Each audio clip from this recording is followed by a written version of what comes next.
I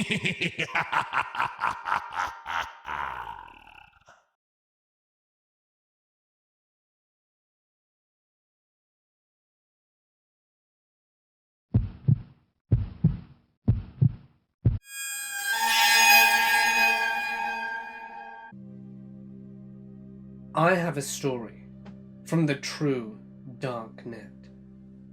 Tor and protocols like it are an anonymity and plausible deniability source. Actual darknets are kept well and truly hidden, and cannot be found by any means available to the average channeler. Trust me. Just one example, out of maybe 4 or 5 that I have personally experienced with. Do take special note that this involves a great deal of luck. A friend of mine works at a small car insurance broker's office and asked me to fix a problem with his computer not recognizing the office scanner on his network. This is not related, just how I ended up there. I brought my laptop and I notice a WEP wireless net with high signal strength. Out of curiosity, I turn on a sniffer to pick out the password while I enter the scanner. A few hours later, I'm leaving when I remember the sniffer. I got the password, connected, and poked around. So it's a basic home network. One system online with internet access. No firewall, apparently no antivirus. And for the hell of it, I drop in a back door before I leave. You never know what goodies you can run across. Well, I get home and start really digging through this computer. Just your average home computer. Most interesting stuff are some tax returns. There's a couple of text files that have what appear to be passwords, random characters, and a couple of names. Not much interesting, so I put my worm in it and leave it for maybe future use. Weeks later, I'm arranging some proxies for a few of my bots when I realize that there are 4 new bots I hadn't set up myself. What I figured later is that the owner of that WEP machine, my friend's boss, had taken a file from it on a floppy, which my worm happily infected, which then spread to a few more machines he used. This is where the interesting stuff began. 2 of those machines had internet access, of course, but they had apparently never been used to actually access the internet. They both ran Windows 98, completely unpatched. They apparently had internet access only because they were physically networked with other machines that were used for internet access. Each one of these machines had about 3 terabytes of storage. Mostly appeared empty, but was actually packed nearly full of encrypted bytes. The stuff that was easily viewable included huge amounts of personal information, including SSNs and tax IDs, names, addresses, and lists of families, friends, sometimes pets, and sometimes a lot of detail, such as vehicles, clothing, height, weight, recent medical issues, and huge amounts of information. Not every listing had all of it. Some were just names, and what they all had were dates.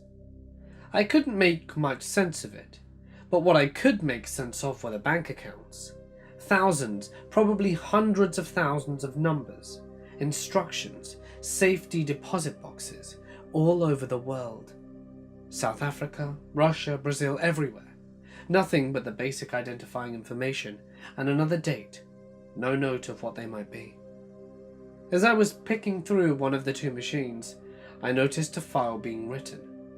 I figured someone was on the computer at that moment, but the only command events were coming from my worm. Nobody was using a mouse or keyboard, so then I figured it was an automated system process, and I watched what it was doing for a minute. Then I realized the computer was communicating on another network that wasn't a protocol I recognized.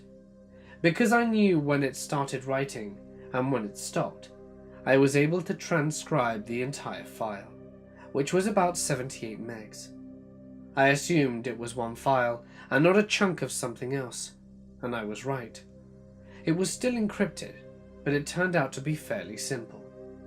Since it was one file, I had a few educated guesses about what a file size it was, and my first was right.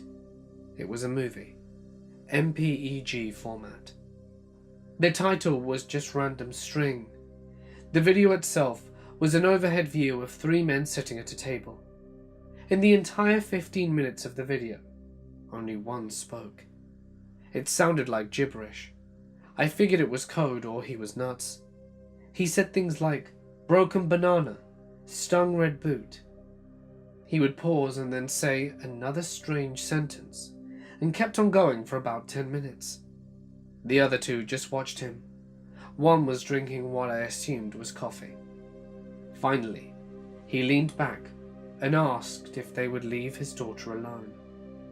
The guy drinking the coffee just shook his head quickly, and the talker started crying. Really crying. Hard. He leaned forward again and said another nonsense sentence, and the video ended. Timestamp was about 20 minutes before the video was uploaded to the machine I got it from. I had a really weird feeling about it, but my best guess at the time was that it was some kind of clip from a movie I hadn't seen, and what I saw was a streaming broadcast. The timestamp on the file just being the time it was sent. In it, the man that had spoken the first one was crying like a baby.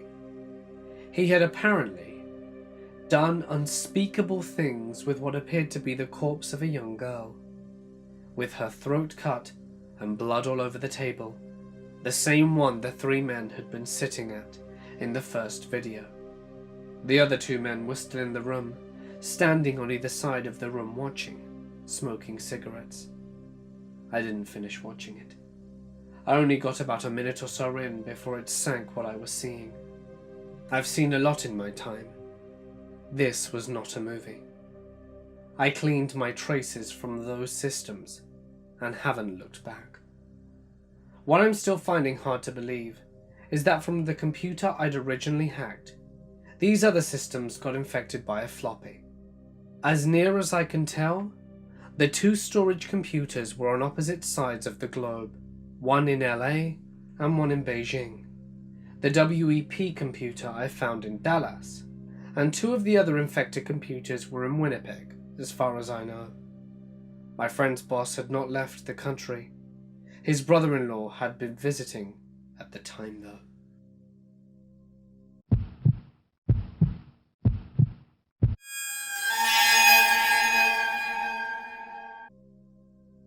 I started doing it on a whim.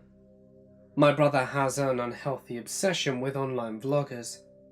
I can barely go a day without him linking me to a video of someone taking part in some sort of challenge or performing some social experiment.